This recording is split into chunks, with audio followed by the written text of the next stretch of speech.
Namaste, everyone. Welcome to our next question-answer session. In last week's session, I began by talking about how the teachings of Advaita Vedanta use light or illumination as a metaphor to describe how consciousness makes you aware of all the activities of your mind. Based on this metaphor, your essential nature as pure consciousness is said to shine on or illumine all your thoughts, emotions, and perceptions. Of course, this is only a metaphor. Your consciousness doesn't actually shine like a light bulb. Yet the fact is, this metaphor is extremely useful in explaining how you experience everything in your mind.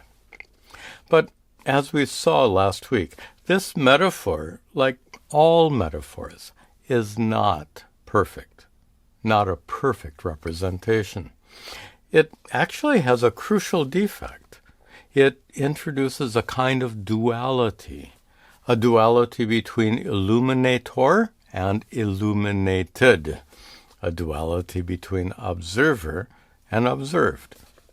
The non-dual teachings of Advaita Vedanta address that problem by pointing out really clearly the defects of this metaphor.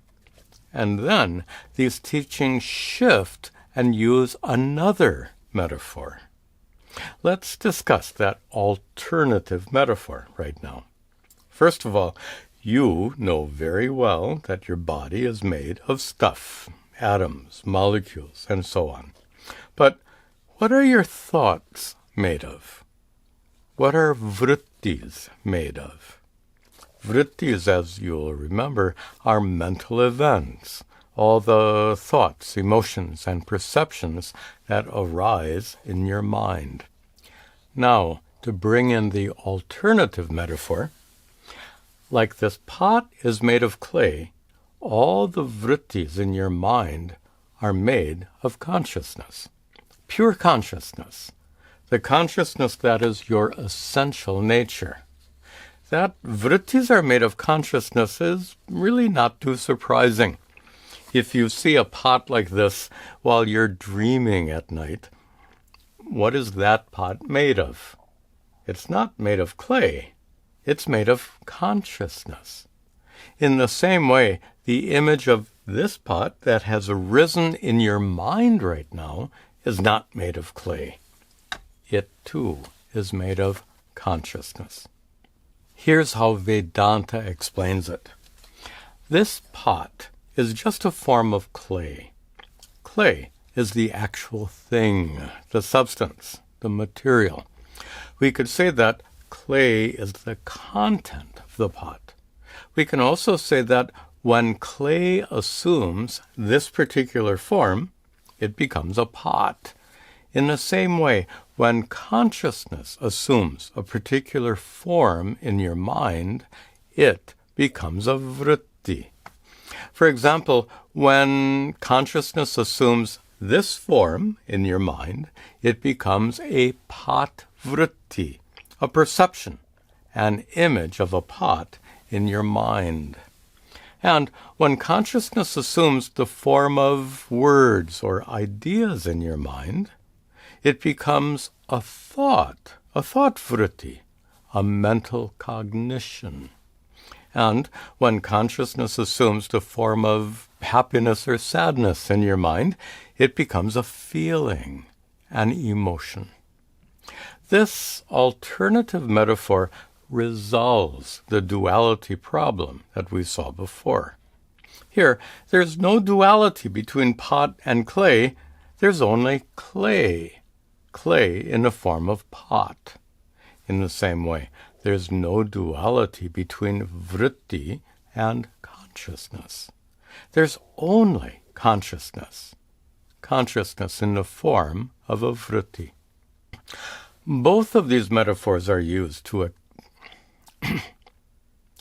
both of these metaphors are used to explain how you experience everything and both metaphors are widely used in Advaita Vedanta, but in different contexts. Now, before we turn to your questions, there's one more thing to discuss here. In addition to using this alternative metaphor that's based on pot and clay, the teachings of Advaita Vedanta also use a very similar metaphor, one that's based on waves and water. Consider this. A wave is a form of water. When water assumes a particular rising and falling shape, it becomes a wave. In the same way, when consciousness assumes a particular mental shape, it can become a thought, an emotion, or a perception.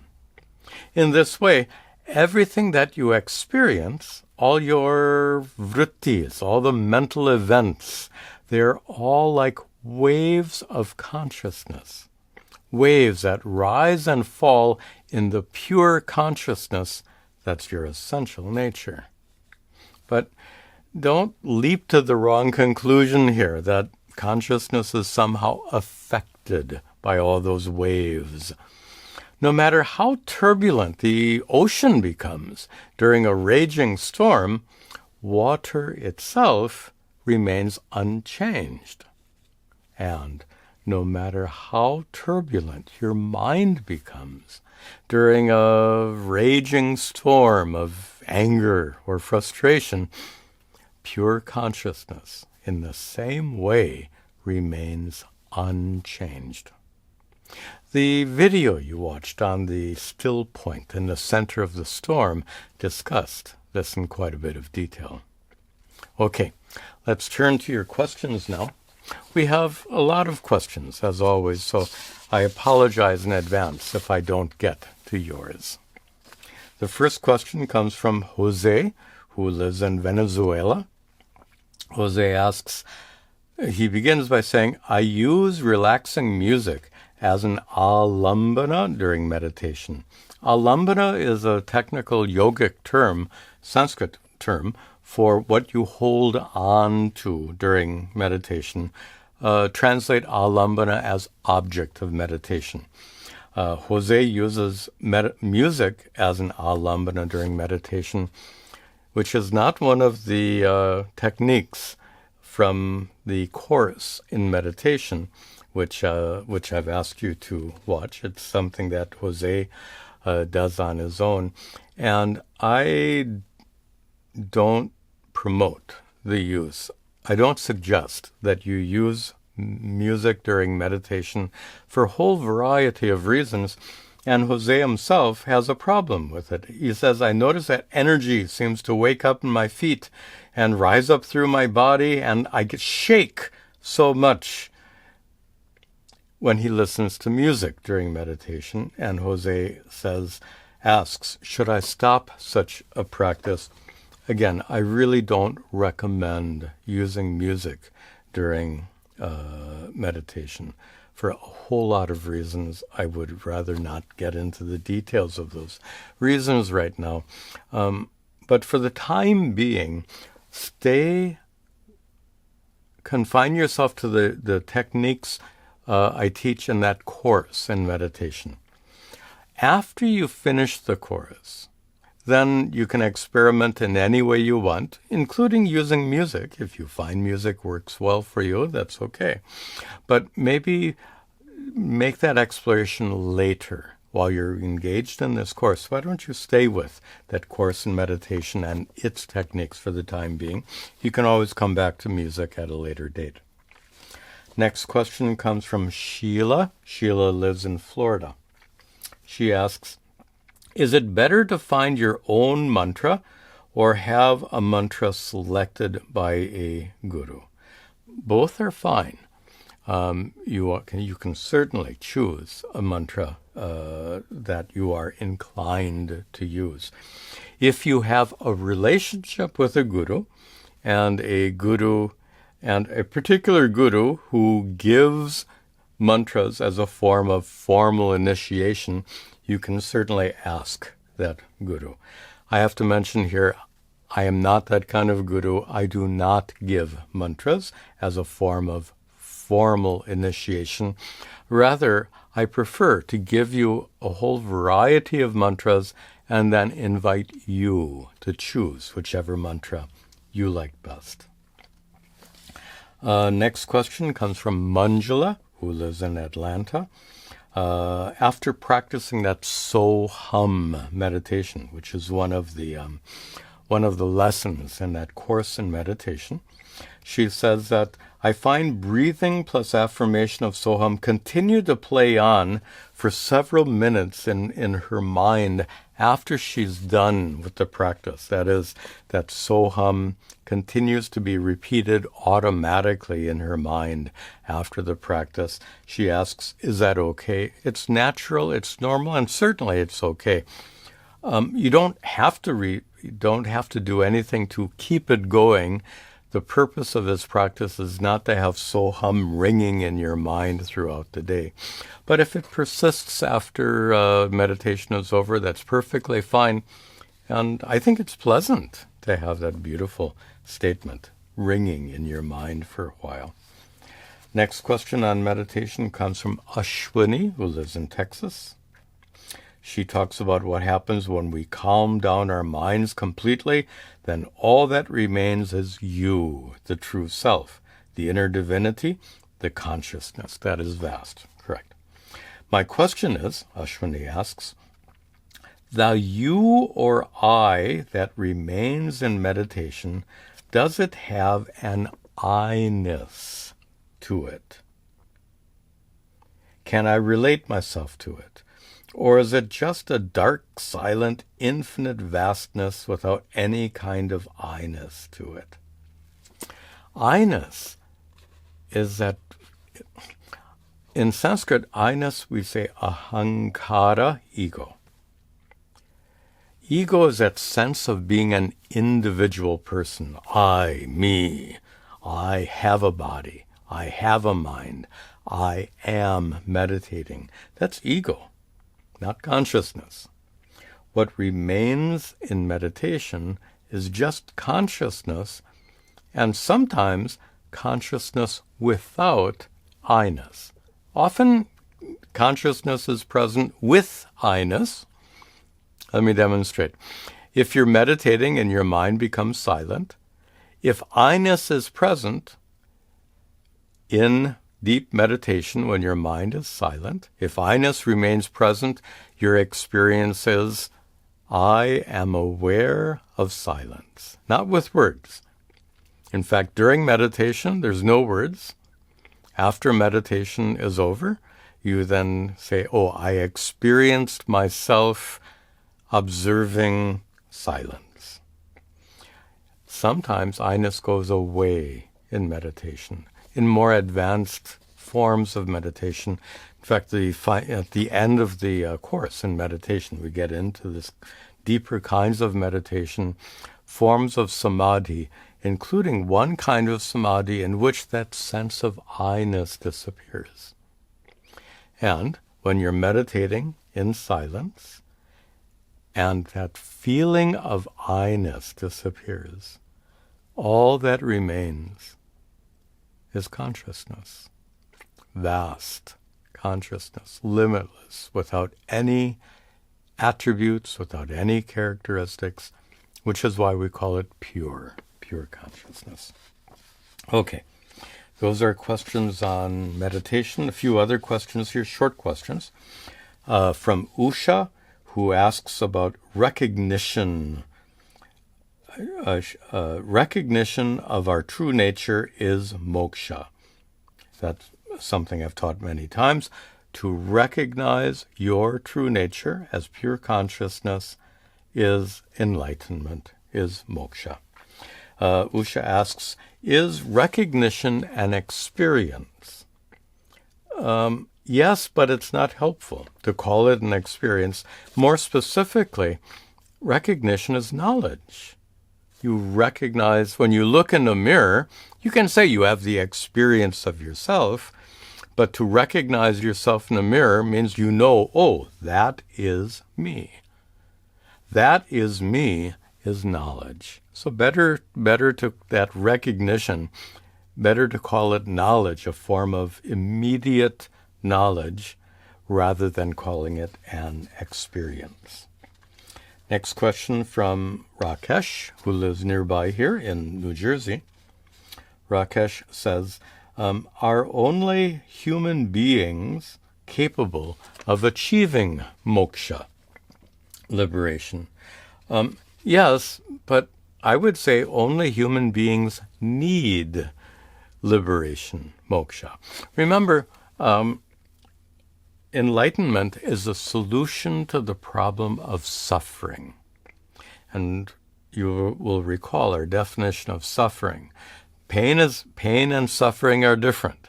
Pain is a sensation you feel in your body, or in the case of emotions, a kind of pain you feel in your heart, so to speak. And only animals can feel pain. Animals can feel pain in their bodies. Animals can feel pain in their hearts. Animals can feel emotions. But only human beings suffer. And remember, our definition of suffering is your negative reaction to the painful sensation.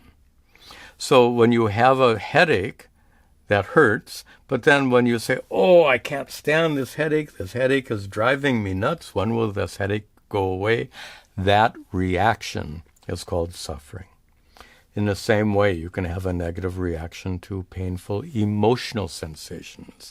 When will this hurt go away? Or why did that person do that to make me feel so hurt? All of that is suffering. Animals don't have that suffering. They have physical and emotional pain, but animals have no suffering. Vedanta is a solution to the problem of suffering. Enlightenment is freedom from suffering. Only humans suffer, so only humans can get enlightened. Only humans need enlightenment. Next question from Sudhakaran. He refers to the last part in an introductory lecture. I said the Vedas, at the end of each Veda come Upanishads. The Veda Anta, the last portion of the Veda, is called Vedanta. And those texts that are collected at the end of each Veda are called Upanishads. Sudhakaran asks, my question is that there are 4 Vedas, so there should be 4 Upanishads. Why should there just be 4 Upanishads? There are many Upanishads that are collected at the end of each of the 4 Vedas. Each of the 4 Vedas has many Upanishads collected at the end. But there are said to be 10 main Upanishads. There are 10 Upanishads which have been commented upon by Shankaracharya. Because Shankaracharya chose those particular Upanishads, they're very important Upanishads. We call them main Upanishads, but they're 10 of many. And he continues, Sudhakaran says there are in fact over 100 Upanishads. Correct. There are over 100 Upanishads collected at the end of each of the 4 Vedas, of which 10 of them we consider particularly important because Shankara chose them to write commentaries upon. Last of our short questions here comes from Rama. A person who has mental disorders, serious mental disorders like schizophrenia or multiple personality disorder, can such a person become enlightened? It's sad. Such mental disorders are really debilitating. They destroy lives. If your mind is so defective, it can't undergo normal activities, what to speak of spiritual practice. So in a very practical, in a very simple way, a mind that is so terribly disordered can't even function normally. And then certainly it can't function in the realm of spiritual practice. It's like just Very sad, the severe mental illness. Next questions are on the topic of consciousness. First question from Nita, who lives in California. Nita asks, she says, Swamiji, you explained Atma as consciousness, right? Atma is consciousness, pure consciousness, and Atma as a subset of Paramatma. I never used that term. I hope I never used the term subset. I don't think I have. We said that consciousness from the standpoint of an individual person, we call Atma. Consciousness from the standpoint of the entire cosmos, we can call Paramatma. But they're one and the same. The metaphor is we can talk about space in this pot, and we can talk about space pervading the universe. So we can talk about pot space and universal space. Pot space, universal space, Atma, Paramatma. Pot space, Atma, universal space, Paramatma. Pot space and universal space are one and the same, are they not? Then Nita also asks, what is Jivatma? Jivatma is a term used just in general to talk about an individual conscious person. An individual conscious person is Jivatma. What is it that brings sentience to a living being? Consciousness is already there. A living being also has sukshma sharira, subtle body, which enlivens the physical body. We've talked about it before. Next question from Rashmi, who lives in Delhi. Rashmi asks, you said Sakshi is consciousness, but consciousness is not Sakshi. So what exactly is Sakshi? I apologize. That is obscure. When I say Sakshi is consciousness, but consciousness is not Sakshi, that's like saying pot is clay, clay is not pot. Try that again. Pot is clay, but clay is not a pot. In the same way, Sakshi is consciousness, but consciousness is not Sakshi. What it means is this. Sakshi is consciousness. There's nothing but clay here, so there's nothing but consciousness. But clay in the form of pot, we have a special word for, pot. In the same way, consciousness in the context of observing the activities of your mind, in that particular context, consciousness is called Sakshi. So let me rephrase it. Sakshi is consciousness in the context of observing the activities of your mind. Okay. Another part of Rashmi's question, meditating as being a Sakshi in meditation.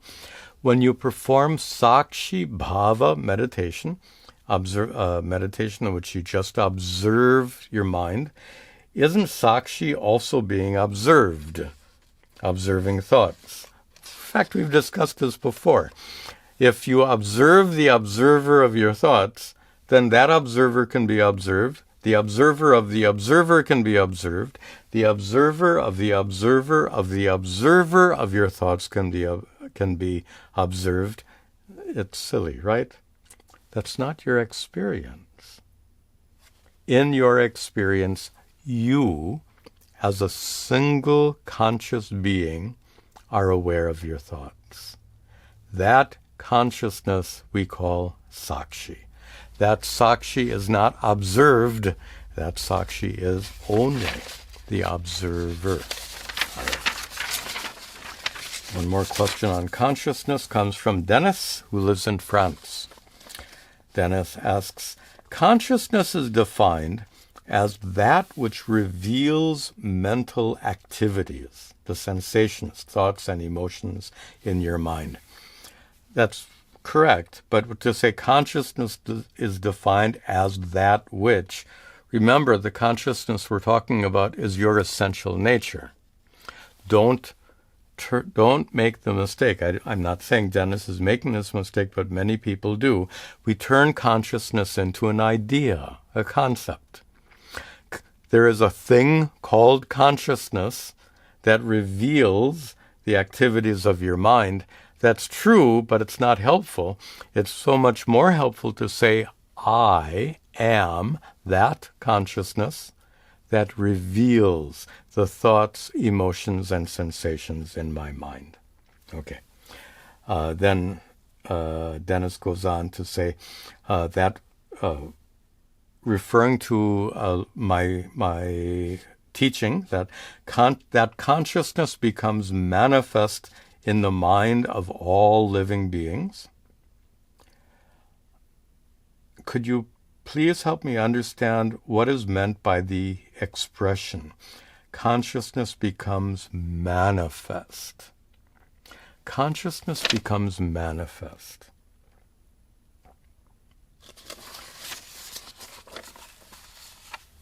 Consciousness, clay becomes manifest in the form of a pot. Clay has no form.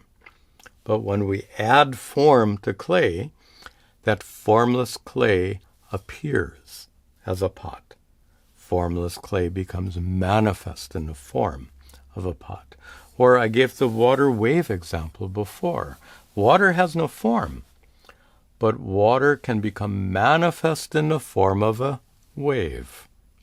So just as water can become manifest in the form of a wave, consciousness can become manifest in the form of a thought, emotion, or perception, and become manifest not just in human beings, but in animals and other beings as well, to the extent that their minds and nervous systems are capable of that kind of experience. Okay, next questions. This question comes from Suresh, one of our local students here in New Jersey. How can a seeker effectively share his love, affection, or compassion with others while effectively managing the growth of stronger personal clinging attachments and dependency? This is a common conflict that people have, and that is we imagine that there's a conflict between attachment and love. Sharing love and being attached to someone you love are so utterly different. Loving means giving. Attachment means holding on. In a prior session, I think I described attachment as emotional dependency. Suresh uses that expression. You can love someone with emotional dependency. You can love someone without being emotionally dependent upon them. How do you gain that ability to love someone without being emotionally dependent on them? That's one of the many fruits of your spiritual growth. When you come to finally discover your true nature as Satchidananda Atma, which is always full and complete, then you don't depend on anyone or anything. Emotional dependence just goes away with the discovery of your true nature as Satchidananda. Next question from Prem. Prem lives in Pune.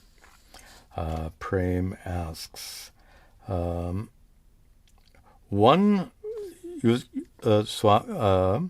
mentioned that in the workplace, in politics, in the workplace and throughout worldly life, that one should keep the stakes low, understanding that others are pursuing worldly happiness while I seek lasting peace and contentment. That expression, one should keep the stakes low. Prem is referring to those videos I made, those two videos on the journey of enlightenment, I think is the title, those two videos. In one of those videos, I gave an elaborate metaphor of the poker game, how to see life as being a low-stakes game, like a board game, like a poker game. I won't explain that metaphor right here. If you missed that video, I really encourage you to go back and watch those videos on the, I think, Journey of Enlightenment. Two videos.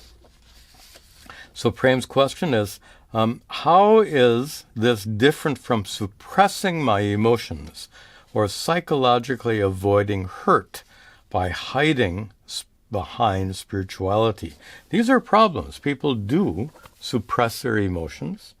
People do psychologically avoid hurt by hiding behind spirituality. Absolutely, that happens. But that's not what that video described. What that video described is a process of self-inquiry, Atma Vichara, which culminates in the discovery of your true nature as Satchidananda Atma, when you recognize the fullness of your own innate nature. You don't depend on anything outside, as we just said. That sense of dependence on external situations for your well-being, that dependence vanishes completely. And that's the key. When that dependence that we all start off with that dependence. You depend on external factors for the sake of being content and having a sense of well-being. That dependency actually goes away through the spiritual practice. In particular, it goes away through self-recognition, discovering your true nature as pure consciousness.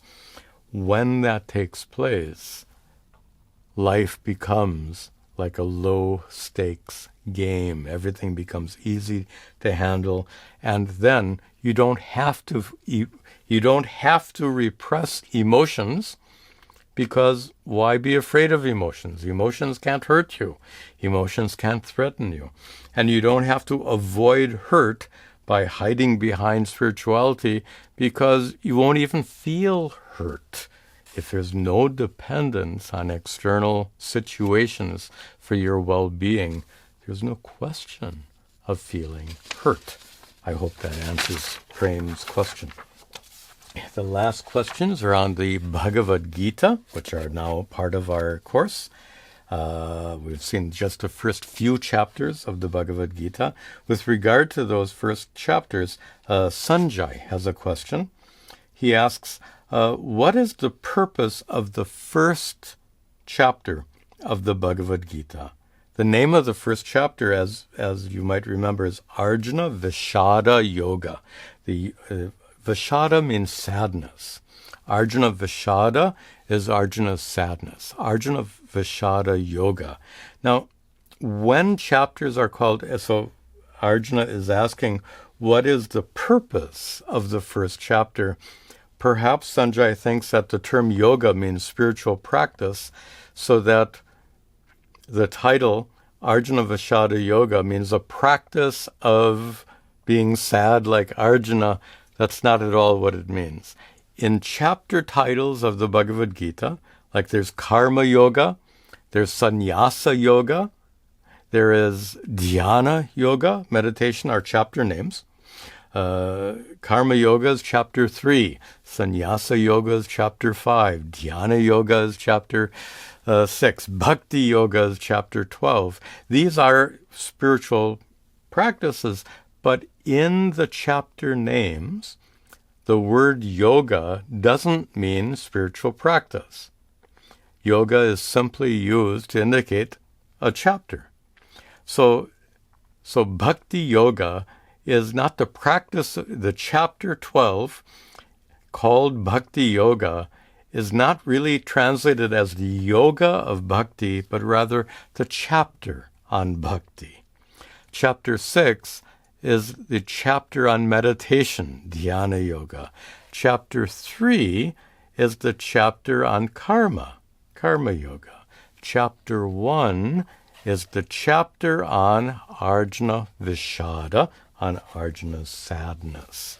So Arjuna Vishada Yoga is not a spiritual practice. It's just the title of a chapter. And really speaking, to ask what is the purpose of chapter 1 in the Bhagavad Gita, it's all story. There are no spiritual teachings at all in chapter 1. Chapter 1 really sets the context in the Mahabharata. Remember, the 18 chapters of the Bhagavad Gita are 18 out of the 2,000 some chapters in the Mahabharata. So chapter 1 is just a continuation of the story of the Mahabharata. The spiritual teachings of the Bhagavad Gita don't begin until chapter 2. Chapter 2, verse 11 is where the spiritual teachings of Sri Krishna begin in the Bhagavad Gita. Our last question for today comes from Abhishek. Abhishek lives in Vancouver, BC, Canada. Abhishek asks, when Arjuna was in emotional turmoil in the Mahabharata, Sri Krishna was there to guide him. In today's world, how can one find their Krishna to guide their daily life challenges and live a productive, content and blissful life while helping others? Where can one find your Krishna? Your Krishna is in the Bhagavad Gita, of course. We can, even though the Bhagavad Gita was taught so long ago, its teachings are absolutely relevant to all the problems and difficulties we face in modern life. So I've joked many times that every Hindu and most spiritual aspirants will have a copy of the Bhagavad Gita on their bookshelf. Well, on the bookshelf, it doesn't help you. It has to be engaged in your day-to-day life. So a very common practice is to read a little bit of that Bhagavad Gita every day. And that turning to the Bhagavad Gita again and again and again will help you access Sri Krishna's teachings to help you deal with the challenges that you face in modern life. One more question Abhishek asks is this: if Dharma always wins in the long run, why are there so many bad things happening? There's a lot to unpack here. We'll do it briefly, though.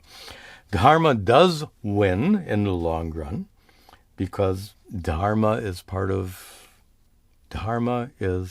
a fundamental principle on which the entire universe depends for its existence. Dharma, I don't think I've said this before. Dharma comes from the Sanskrit dhatu, a verbal root, dhr, and dhr means to hold. So that gives Dharma a whole variety of meanings, all of which are based on that root meaning, to hold. So Dharma is that which holds your life together by helping you live a life of righteousness. Dharma, for the same reason, Dharma holds families together. Dharma holds communities together. Dharmas hold countries together. Dharma even holds the entire cosmos together. So fundamental principle, and for that reason, Dharma always wins in the long run. But then Abhishek asks, but then why are there so many bad things happening? There are always so many bad things happening. Let me just see the rest of his question. So many bad things are happening to right people and they die without getting justice. Why are some born in poverty and misery? Does this not all shake one's belief in Dharma? We have to bring in the other principle of karma. Dharma is an underlying principle that everything that is for the sake of holding the world together, which suggests a positive outcome in the long run. However, in the short run, lots of problems, and those problems are born of karma, both past karmas and present karmas. So ask about, why is someone born in poverty and misery? We don't know, but perhaps due to past karma is a possible way of understanding why someone's born into poverty and misery. Of course, having been born, they have opportunities in this world, in this lifetime, to come up, but definitely they're born with a disadvantage, perhaps, due to past karma. And why do bad things happen to good people? Again, karma. Sometimes bad things, if you're a good person, bad things can still happen to you due to past karmas, either earlier in this life or in a prior life. Bad things can also happen to good people, not due to your karma, but due to other people's karma. Karma includes not only your karma, but includes also the karmas of others, the deeds, the actions of others. So good people can undergo injustice at the hands of others due to the karma of others. It's their deeds. The unjust deeds of others can make good people suffer. All of that is true. At the same time, in the long run, Dharma prevails, because Dharma is a fundamental principle of the universe. Okay, that's a good place to conclude today with a prayer. Om Sarve Bhavantu Sukhinaha Sarve Santu Niramayaha Sarve Bhadrani Pashyantu Ma Kaschad Dukkha Bhag Bhavet Asato Ma Sadgamaya Tamaso Ma Jyotirgamaya Mrityor Ma Amritangamaya. Om Shanti Shanti Shanti.